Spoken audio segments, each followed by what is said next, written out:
Oh, okay. Oh, man. Cheers. I'm not as drunk as I seem. I'm just tired. But we'll remedy that right now.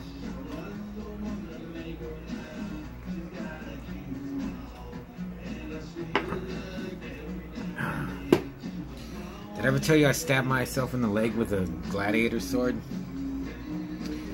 So I got some Old Smoky Tennessee. Wow, Old Smoky Gatlinberry, Tennessee. Salty caramel. And I'm reviewing Children of the Corn that takes place in Gatlin, Nebraska. Let's stab. I got this because I thought I'm gonna stab myself in the leg again. I got some comics today. Let's see what I got. Oh yeah, I want to say hi to Video Massacre, who suggested I review Children of the Corn, Dustus, Garth,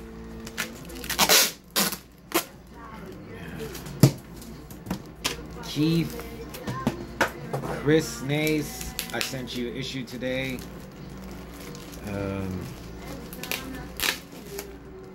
Film Trauma. Who else? I'm forgetting someone. Oh man, I got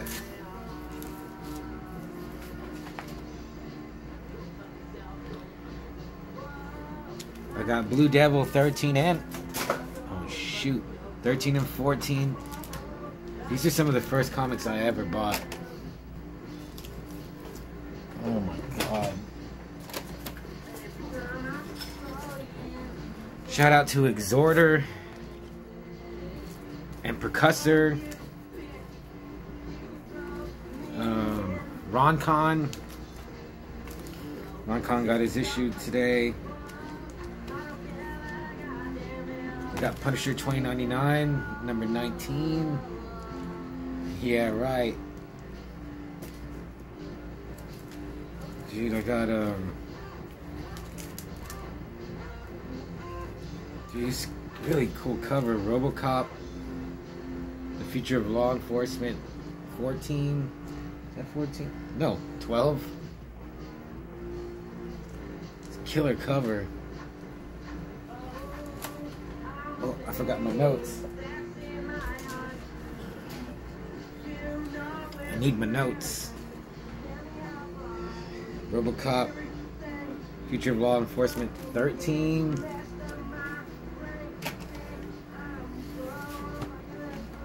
Don't. Oh my god. And I got Deadpool Batter Blood, written and drawn by Liefeld.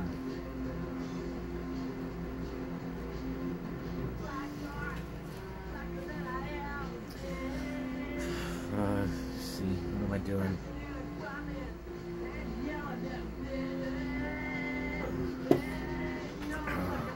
Oh yeah, hey to Phil Fasciana from the legendary Malevolent Creation. I messaged him on Instagram to see if he wanted an issue. Malevolent Creation is so awesome.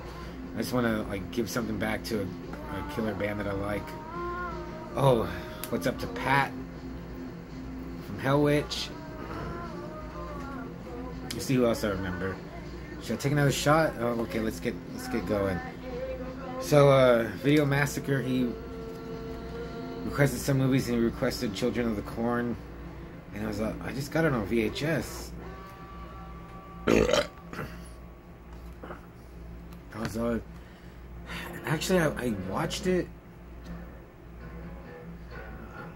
within the last 2 years. And so, Children of the Corn is just a movie. I mean, it came out in, Jesus Christ, 1984. I saw it on cable. I'm pretty sure it was HBO. And it was just one of those movies, just like a late night, Friday night, Saturday night, staying up late, you know, all by myself, like a bag of Doritos and some Big Red, you know, before I knew about alcohol, drugs, or sex, or any of that horrible stuff. You know, just staying up late, watching movies. And this was like, seemed like a staple. And it was scary. It was weird. It was violent. Yeah, and it was just one I would always it always came out on cable, it seemed. And so I would put it up there with like Terminator.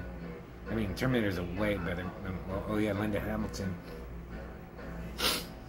I'd put it up there with like Terminator, Reanimator. What's another terror movie? Like, well, The Fog, the Friday the 13th, the Jason, Nightmare on Elm Street. You know, those movies they showed on cable that I would just watch over and over and never get tired of, and loved them. But then, like, as I got older, you know, I discovered new movies, and I was like realizing that Children of the Corn isn't, you know, it's not gory, or but just the idea. Okay, hold on.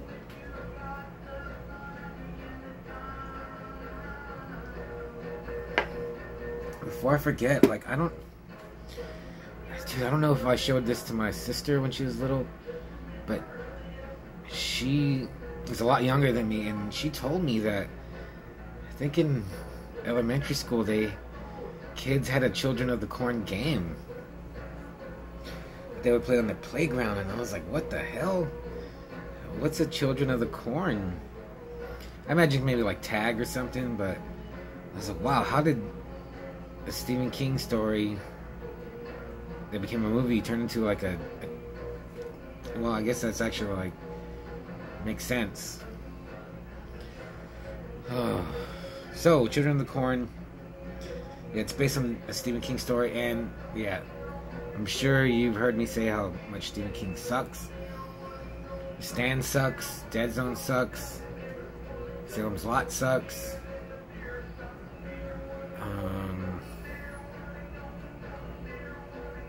Gerald's Game sucked. Everything I've reread from, well, not everything, but almost everything I've reread from King fucking sucks. I mean, I was in fooled by him too. Garth, oh, hey Garth, what's up? Where the hell were you today? Garth always defends King, and I was like, dude, when was the last time you read any King? Dude, he's horrible. But then on the other side of the coin, he has written some great. If it's good, you know, I just don't have it in for King. When I do, but when his stuff is good, I'm fine with it. The Long Walk, all of his Bachman stuff actually seems to be more like an Unleashed, like almost Layman-esque King. The Long Walk is good. Roadwork, I heard that. I haven't read it, and I remember like it seemed like it was gonna have a good build-up. It's kind of petered out. But again, The Long Walk is awesome.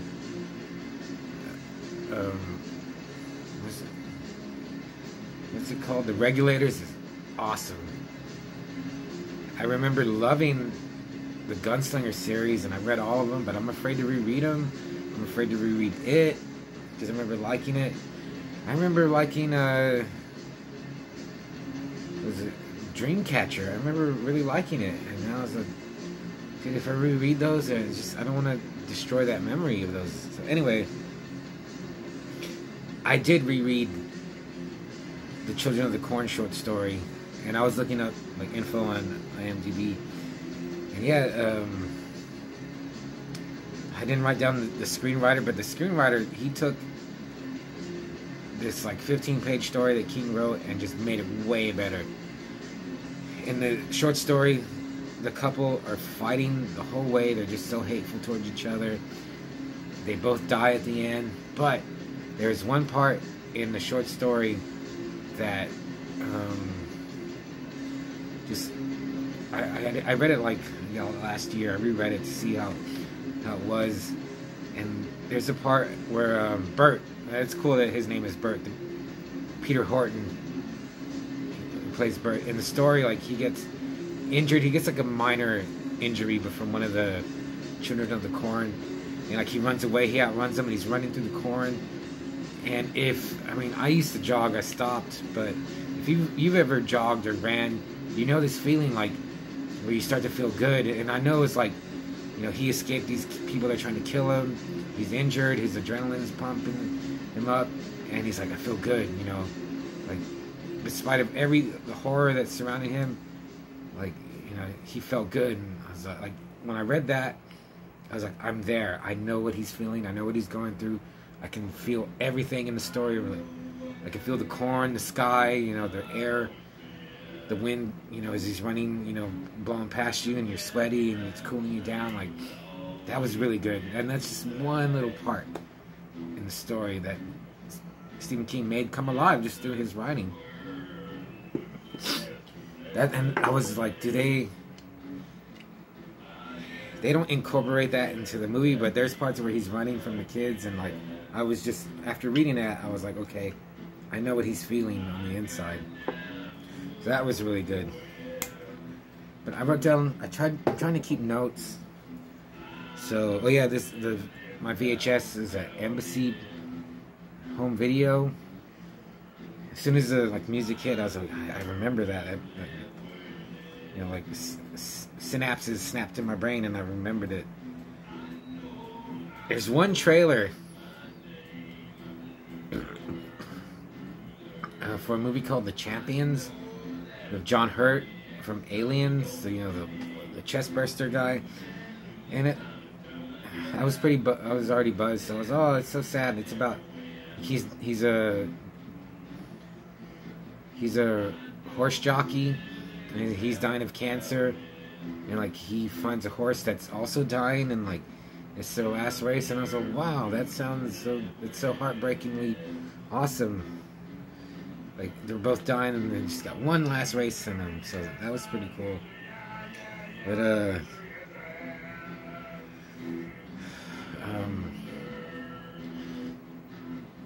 the movie and the story have the same beginning, where this kid Jacob, he's tired of Malachi and Isaac's foolishness, and he wants to get away.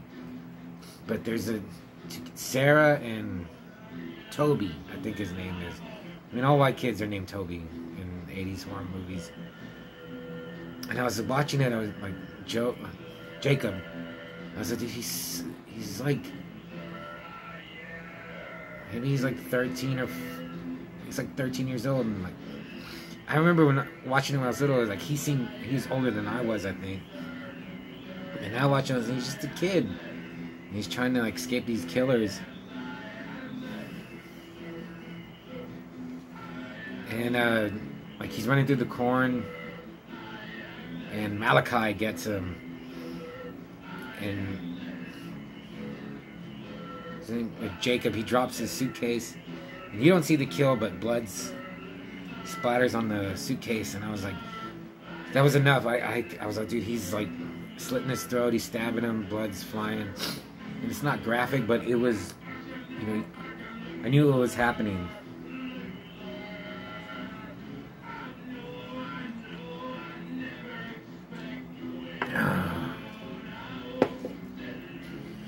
And we cut to Linda Hamilton and Peter Horton. They're in a hotel room, and like she sneaks up on him.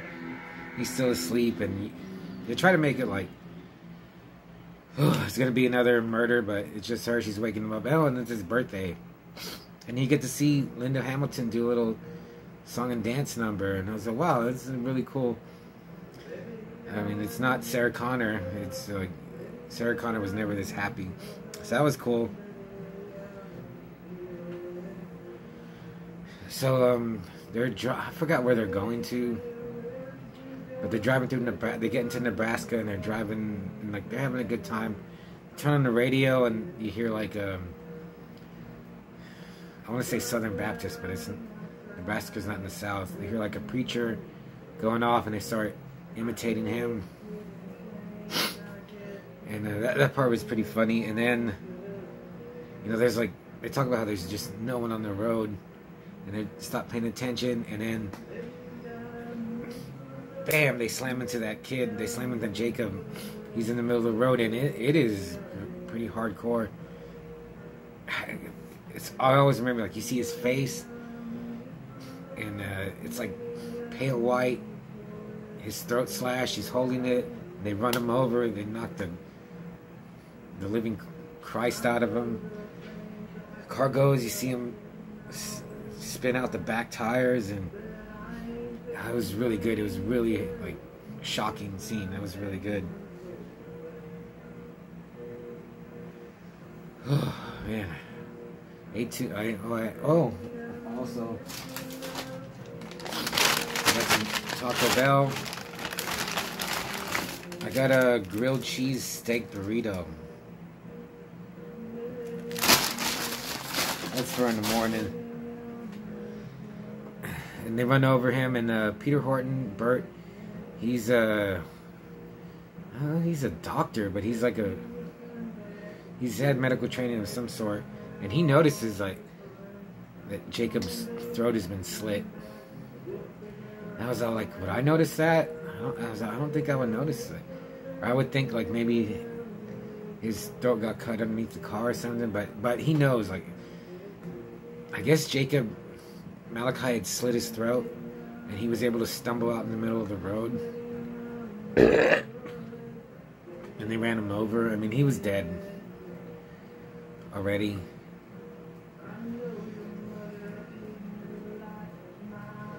So they're trying to, get to a town to report it, and then the closest town is Gatlin. They stop at a gas station, garage. Oh, I can't remember his name, but the actor at the gas station is he's the guy in Predator that when Dutch lands and he's like the colonel or whatever that the old man talks to. Dude, this old man has looked old through the 60s, 70s, and 80s. He was in an episode of Andy Griffith, and he looked the same as he did in Predator. And it's really sad because the children of the corn let him live because they use his gas, but then for some reason Malachi wants to kill him, and they kill his dog Sarge. I don't know. I think Sarge was a mutt, but he looked awesome. He was like smoky gray and black, like a mid-sized dog with a kerchief around his neck. I was like, dude, and it's like used cars, where this guy's working in the car and he tells his beagle, Toby, he's like, go get me this kind of wrench. And Toby gets it, and he brings it, and he's like, I told you a 6.5 wrench, Toby. And it's the same thing, like he tells you don't see it, but like someone throws a wrench, and he's like, oh no, I need this wrench. And it's the dog getting it. That's always they should do that more in movies. So they kill the old man.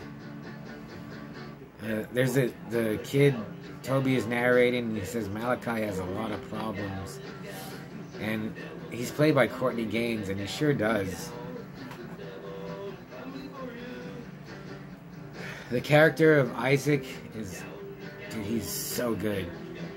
He's like a little munchkin. And the actor, I can't remember, Franklin something, or Joe Franklin. He has like stunted growth, and he's so good. His voice, the way he talks, he's so believable as Isaac. And I was wondering, is Isaac just trying to control these kids, or does he really believe in He Who Walks Behind the Row? I was like, either is pretty terrifying. Maybe if he actually believes, that's like more noble and terrifying. But if he's just trying to control them, that's pretty like bitch made. But you never find out. It seemed like he really, because He Who Walks Behind the Row is real. So what else did I write?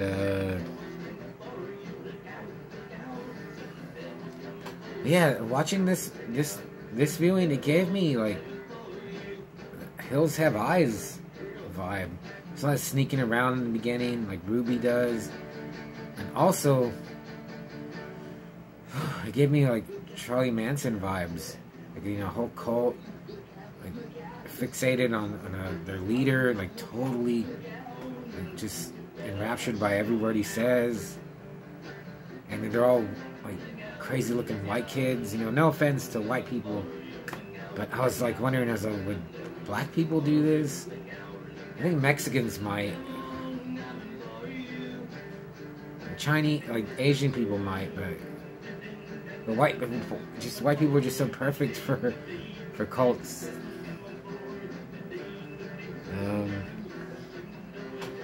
And actually, yeah, I was reading reviews. It has really good atmosphere, and actually on the VHS, it was more engaging. It pulled me in more. My copy is a little fuzzy, and you know, I'm pretty sure this is an original copy, and it still looked. It degraded just enough to where, like, I'd rather watch this than like an HD Blu-ray version.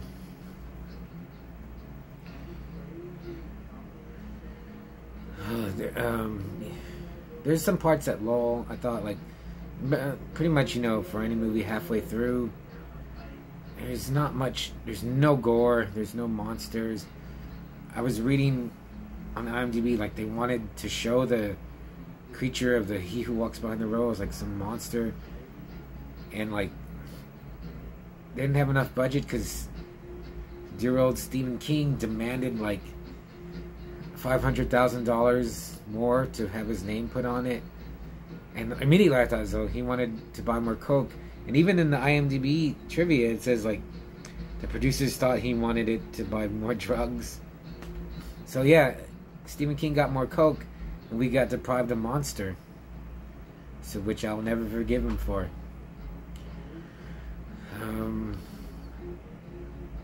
Spoilers: Isaac gets killed. It's some pretty cool like 80s special effects, and the best part, and he comes back, and he's like Malachor. Let me do it again. He's like Malachi. He wants you too, Malachi. And that was, it still got me, like it's so good, like how they lowered his voice, the way it looks. And they said they wanted to like have like I guess like a puppet or something. They wanted to show Isaac's like bones, and like he was all rotted, and dude, with that voice, it's still pretty good with just the actor. He's got a couple of like wounds on his head, but I would have liked to see what it looked like with like a mutilated Isaac saying Malachi. And then after that, the movie actually finished for me. That was so good. They destroy the monster that you don't see, and there's some cool like clouds coming over the corn rolls effects. But yeah, the movie ended when Isaac comes back. Oh yeah, I forgot to mention, there's one part where Peter Horton, he subdues some of the kids, and he like grabs one girl that's trying to stab him, and he like wrenches her arm behind her back, and she like starts moaning and squealing in pain. And I was like, man, she's pretty hot, like the way she's like squealing in pain. I was like, man, you just you went from a 5 to a 8 with your sensual moans of pain, bitch. So oh yeah, and then there's a part where they're in a church and they show a wall that says "Spill the Blood." And like in my head, I was like, Slayer. I was like, did Slayer see this and put that in one of their songs?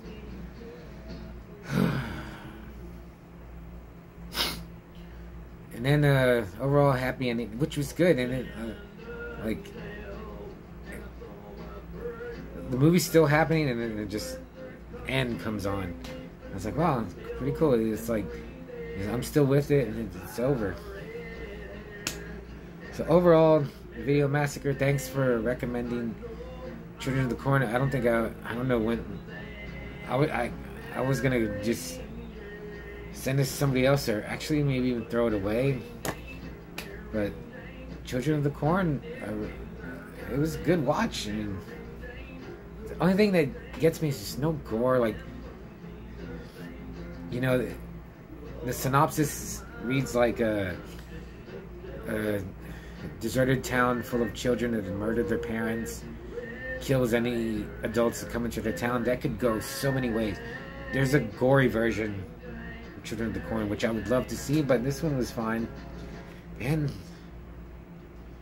yeah, for a late night movie, and if you haven't seen it, I'm going to give it 3.5 Manos Hands of Fate. You know, I rewatched it with like new eyes, and yeah, it's definitely worth a viewing. Oh man, I feel so bloated, dude. And there's so many terrible sequels that, dude, they could have done. Like, I mean, Richard Lehman or Brian Keene or Dean. I would even give Dean R. Koontz a stab at a Children of the Corn sequel. I bet they could do something inventive and new and gory.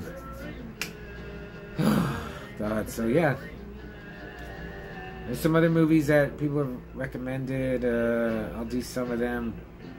But I got a movie I want to review. And I'll see you later.